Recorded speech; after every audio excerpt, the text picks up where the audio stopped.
Hey, everybody, it's Dr. Sally here, and this is Headspace for the Workplace. It's a podcast on how to cultivate vibrant and psychologically safe and healthy workplaces. Welcome. I'm here again with another fascinating, introverted will learn expert in the space of workplace well-being. And today's podcast is really going to be focused more, I would say, on these upstream ideas. How do we prevent these places of despair and distress and mental health emergencies from happening? We need to put cultural change in place that empowers an individual to take care of themselves. And this is especially true in spaces where we are in a human service type of industry, where our whole focus is on helping other people. So before we get any further, Evan Whitehead, welcome to Headspace for the Workplace. Please tell us our two main takeaways. What are people going to walk away with today? Well, today they're going to walk away with understanding how to be selfish.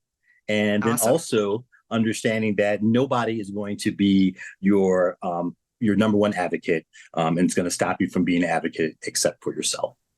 That were sometimes our biggest obstacles on a lot of this 100%. stuff. And all right, I'm excited to dive into this with you. But first, let's let our audience know a little bit more about you. What do you do every day? So I just finished up my 27th year overall in education and being in a leadership space. And I've been everything from a paraprofessional all the way up to an assistant superintendent.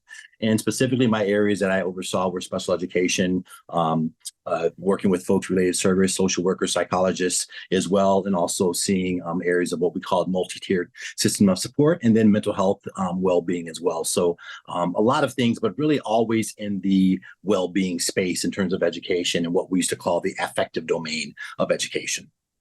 So that's quite a career journey from rising from entry-level position to superintendent. Definitely so. So from an insider's perspective, you've got a lot of insight into where it's broken and what needs to be fixed, and also in a position of influence to help see that those changes start to happen.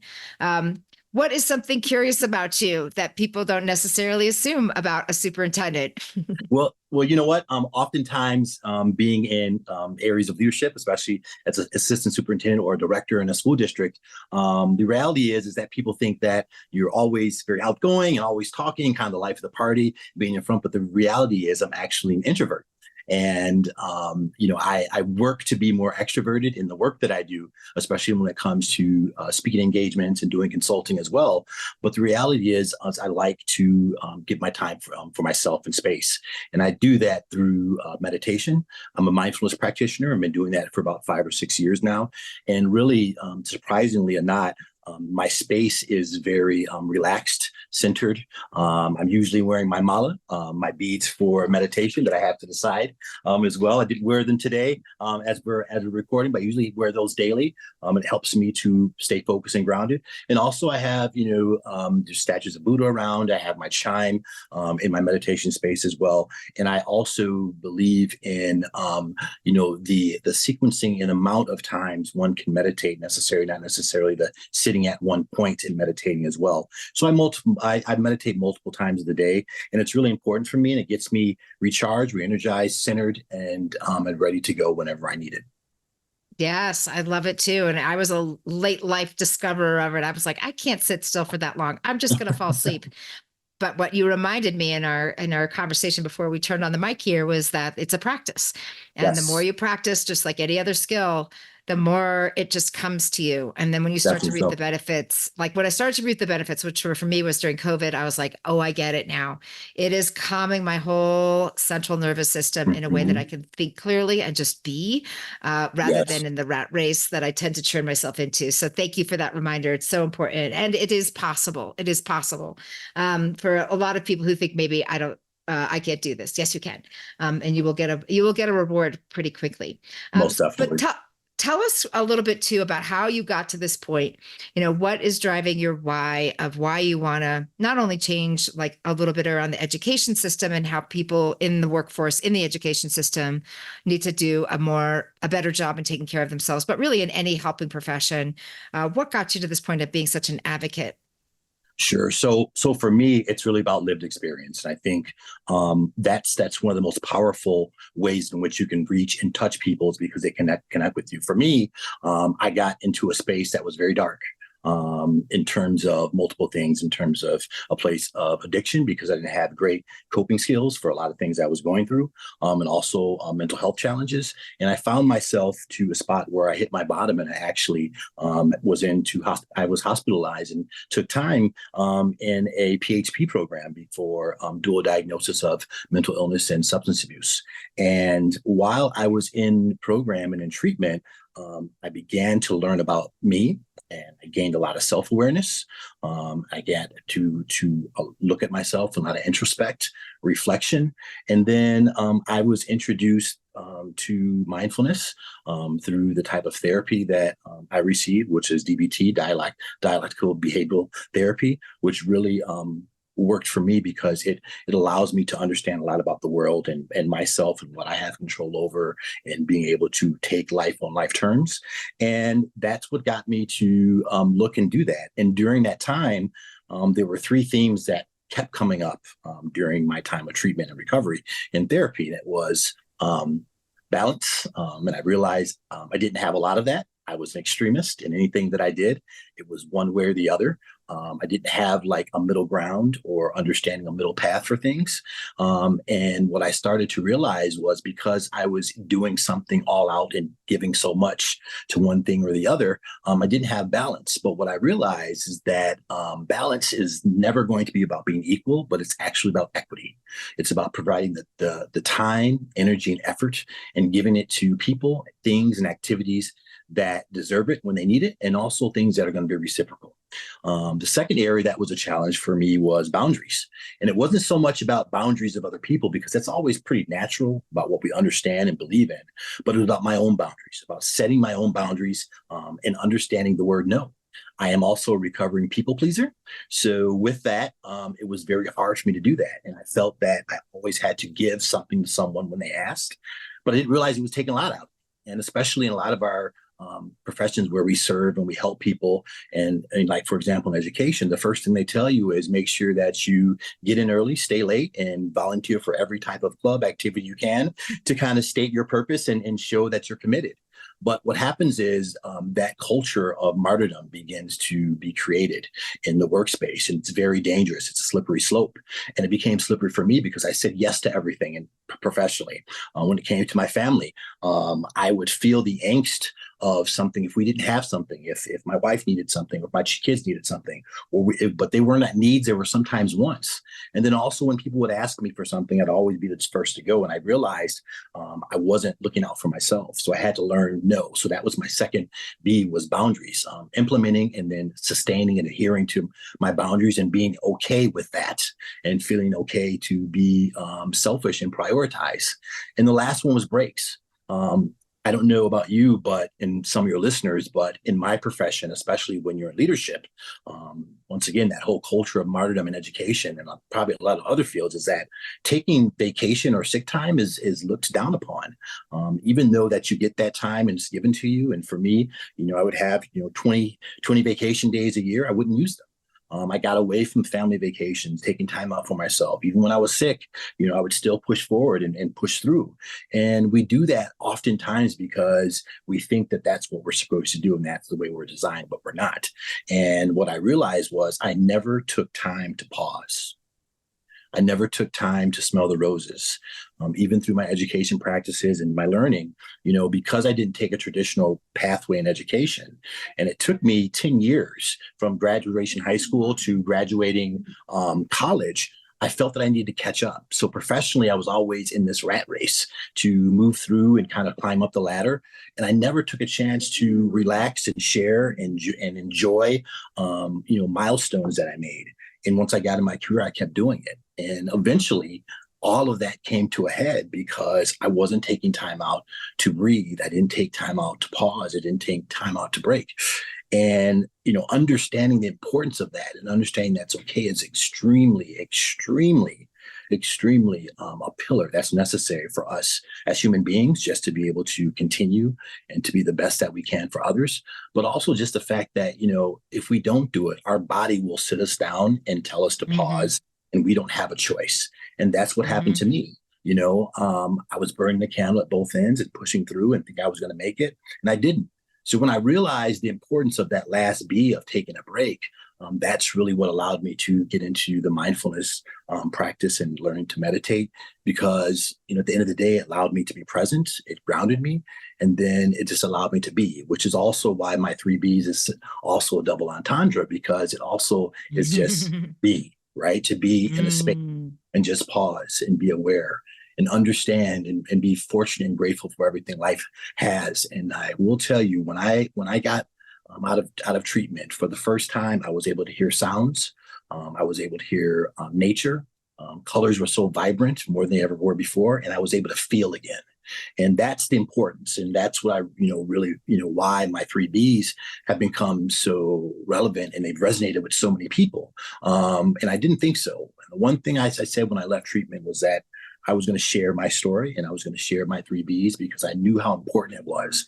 And it's resonated not with just folks in education, but all walks of life, all professionals, and even has made its way to the entertainment world, with some folks grabbed onto my theory and implemented it, and it works for them. And they've been able to speak about the 3 Bs and the balance, boundaries, and breaks. Wow, that was so beautifully put. And you know how sometimes a messenger arrives in your life with the message that you just need to hear right now. Well, that's you to me. So thank you. I am also not one who's great, but who strives for these things. And I fall into traps of overworking. And everybody's been asking me like, well, how was your weekend? I'm like, bittersweet, actually.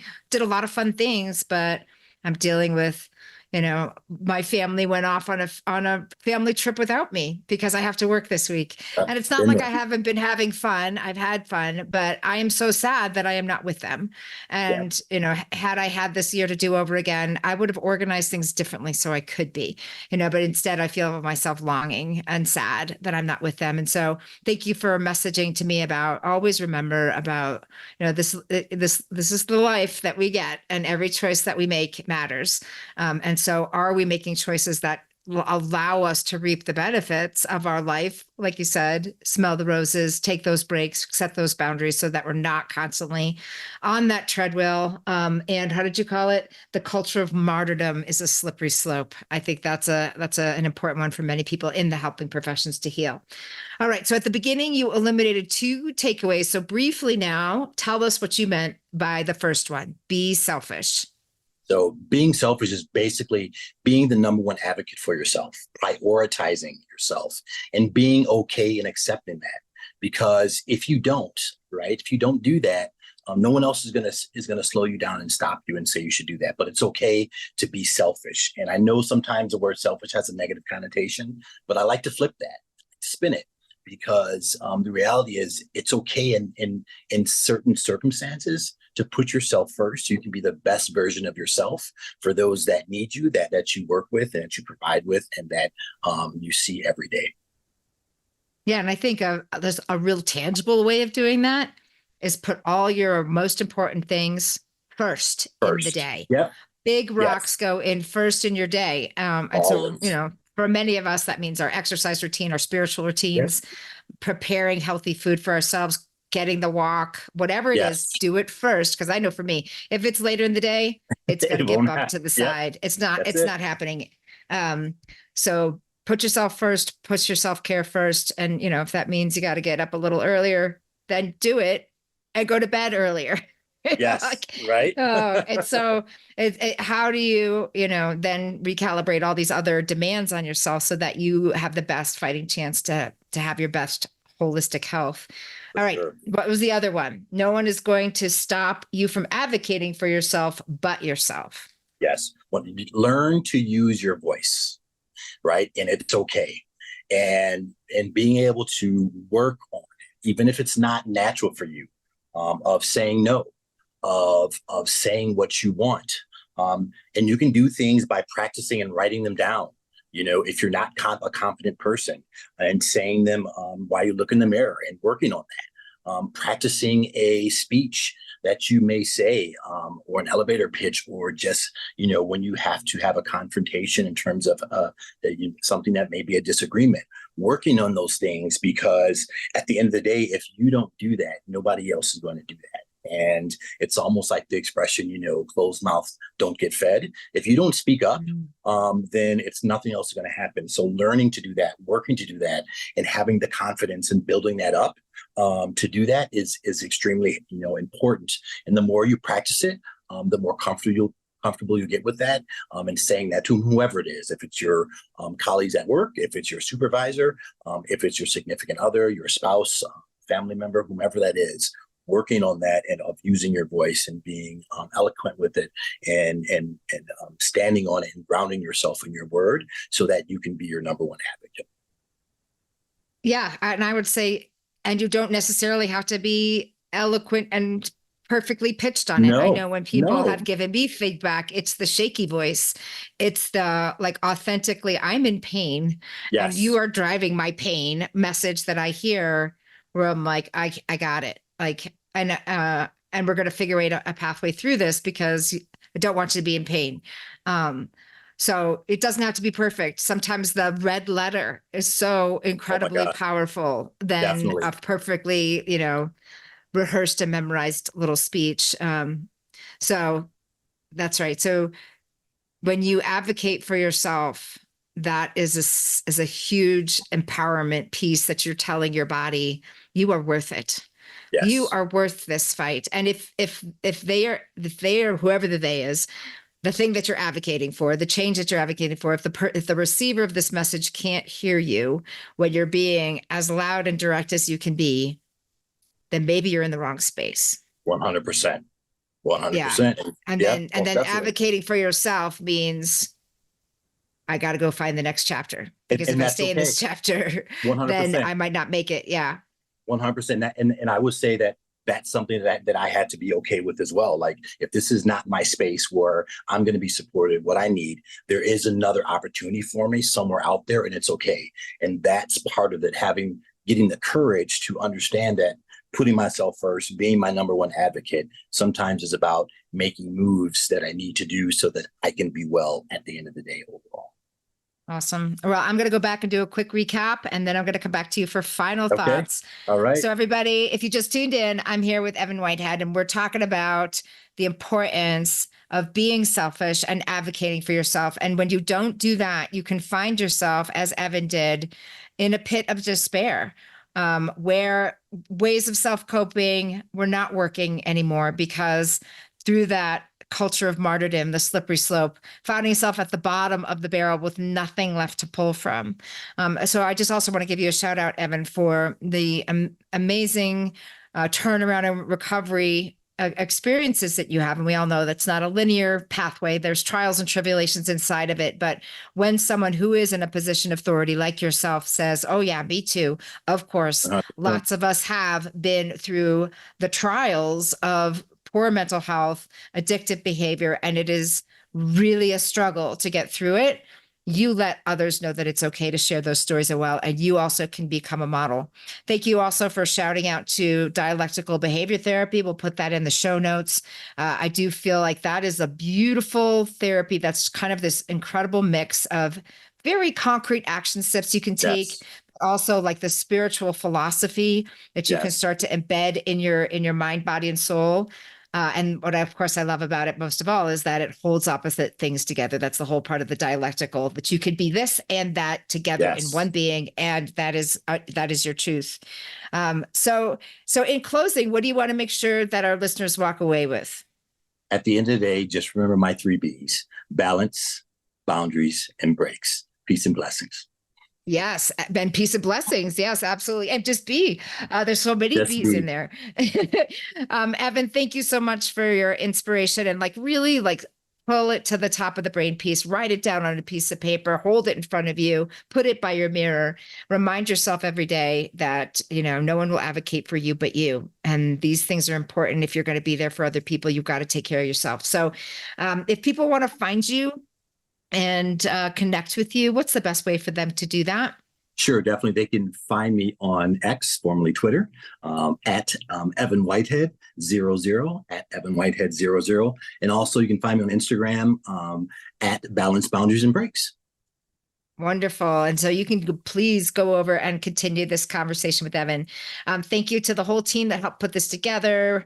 We've got Mitchell and Chase and Elias and Whitney and this whole team that does a lot of work in the backdrop. And of course, Dave, our sound engineer, making us sound great today. And thanks to all of you, our listeners, for coming out and being part of our conversation with us on very important, I would say, burnout mitigation, mental health promotion, upstream strategies for workplace well-being.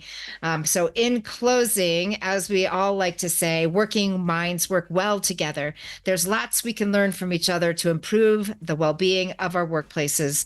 Until we meet again, take care.